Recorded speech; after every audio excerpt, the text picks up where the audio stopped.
Hey guys, Mike here. So you can definitely tell the market is trying to figure out which direction it wants to go. It really wants to move up. You can kind of tell that, but it's kind of waiting for Wednesday when the Fed comes out with their decision. Are they going to stay aggressive or are they going to fold like a pup tent, right? And that's what we got to see. And we're going to go into a lot of that today, especially with a note that Mike Wilson put out, which I think caused a lot of confusion out there. People trying to figure it out. I shared it with the members this morning.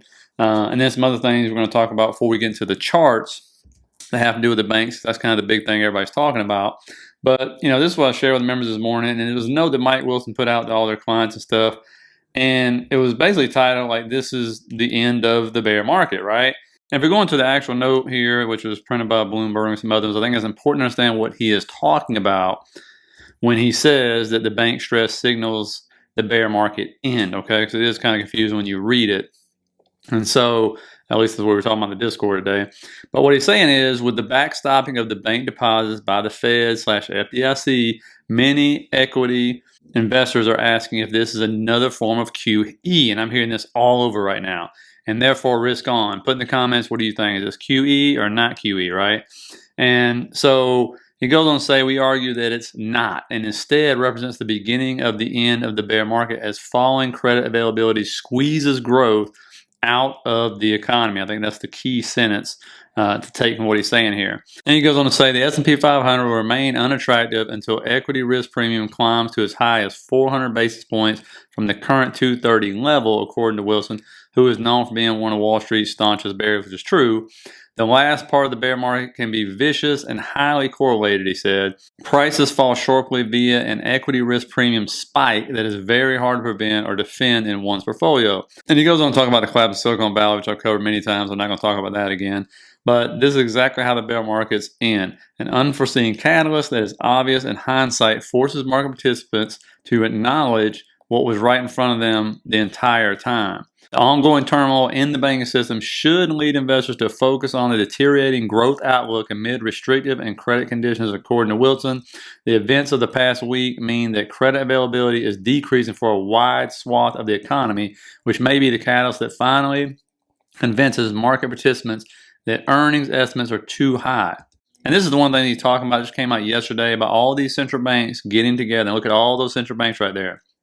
They are announcing a coordinated action to enhance the provision of liquidity via the standing U.S. dollar liquidity swap line arrangements. To improve the swap line's effectiveness in providing U.S. dollar funding, the central banks currently offering U.S. dollar operations have agreed to increase the frequency of a 7-day maturity operations from weekly to daily. These daily operations will commence on Monday, March 20th, 2023, and will continue at least through the end of April. And this is key to understand. The network of swap lines among these central banks is a set of available standing facilities and serve as an important liquidity backstop to ease strains in global funding markets, therefore helping to mitigate the effects of such strains on the supply of credit to households and businesses. So people are just trying to figure out, is this the Fed going to start printing again? I showed you the balance sheet increased by $300 billion when they already ran it off $600 billion, right? Or is it not? And there's an argument in both cases here. I've seen the argument, right? And I just want to put this in here. I imagine UBS shareholders are like going, what the heck, man? Because they just went out and bought a toxic asset in Credit Suisse, right?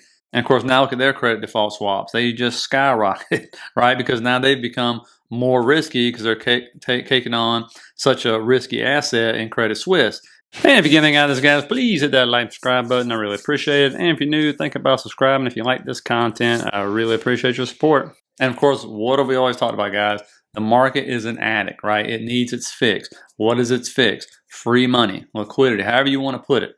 Okay. And so I've seen the arguments on both sides saying, no, this is a form of QE, right? But it's a form of QE that won't affect inflation and all this stuff like that. And the crazy part is, like, I don't think we ever learned anything from 08, because just because they put money into the banks doesn't mean the banks are going to do the right thing, right? I showed you how tight the standards already are for banks, for them lending out to us, right?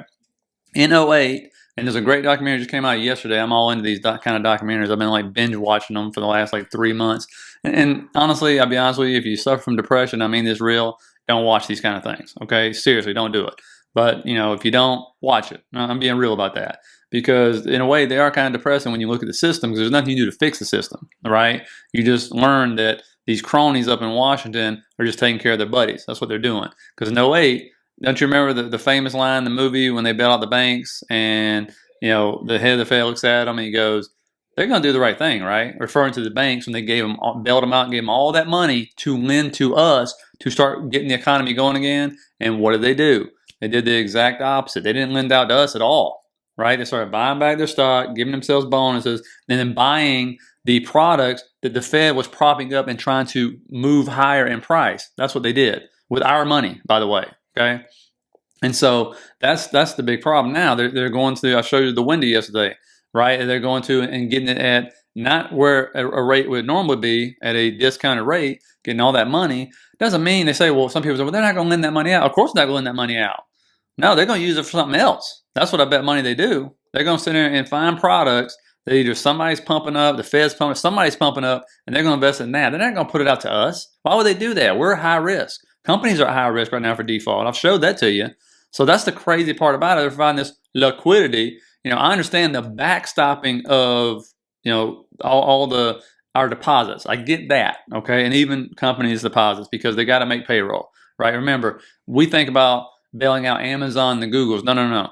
What are the majority of companies? Majority of companies are 500 employees or less, okay? So they need to make sure that their money is in that bank to make payroll, and we need that to happen, all right? And it's kind of funny when you think about it, is if they weren't too worried about contagion, I think they would just let it go, because if you want to get unemployment up, get people out of work, guess what? Just make sure the companies can't make payroll, right? That would be an easy way to do that real fast. And so it kind of lets you know how worried they are about this contagion and spreading. But the other thing is, and this is the big talk now, is what's going to happen to the market? Are we going to go on one of these crazy rides again, right?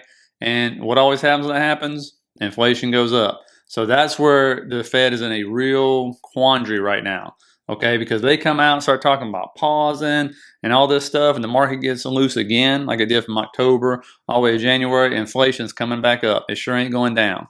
But the other thing you look at too is, what do rich people not care about? What do the wealthy not care about? They don't care about inflation. They care less about it, right? So they're like, whatever, but just make sure my deposits are in my bank accounts. That's all they care about, right? Make sure I'm getting my money.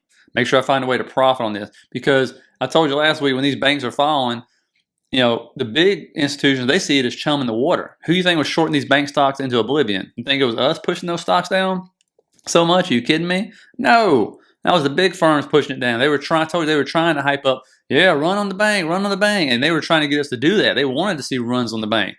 They just keep shorting because they know the Fed is going to come in. They know the government will step in at any chance they get to prop this whole house of cards up. That's what this is, right?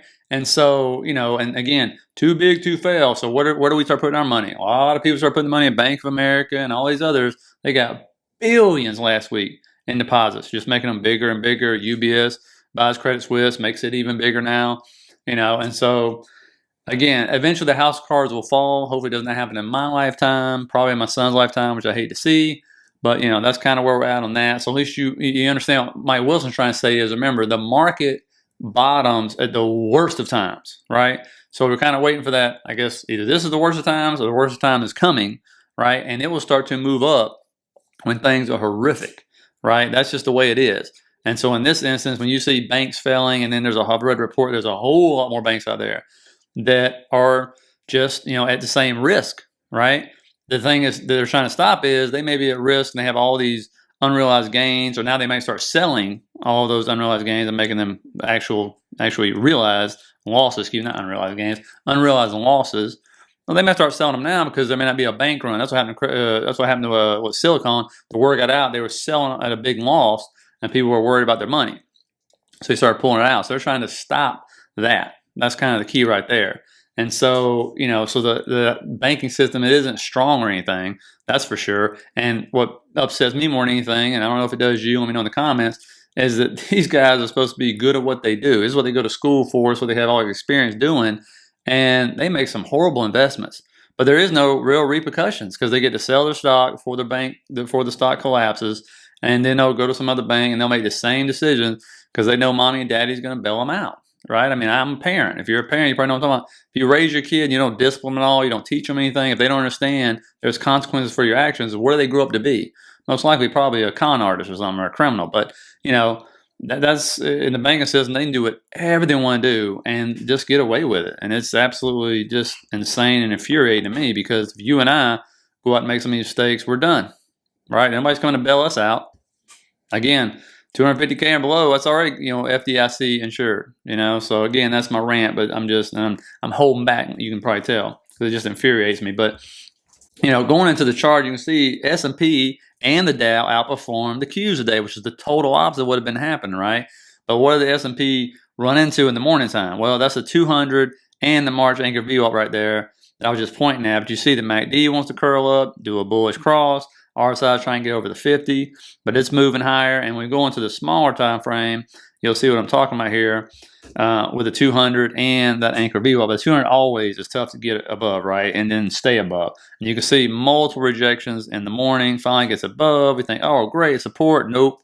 See you later. Bulls and bears fighting it out amongst this level right here. We did finally end up barely above the 200, but that's a key line. It's been a battleground for quite a while now, right? And so to move up, there's going to be resistance. That's just the way it is. And a lot of this will hedge on, especially with the S&P, what happens with financials and oil, because oil is actually up today, and I'll show you.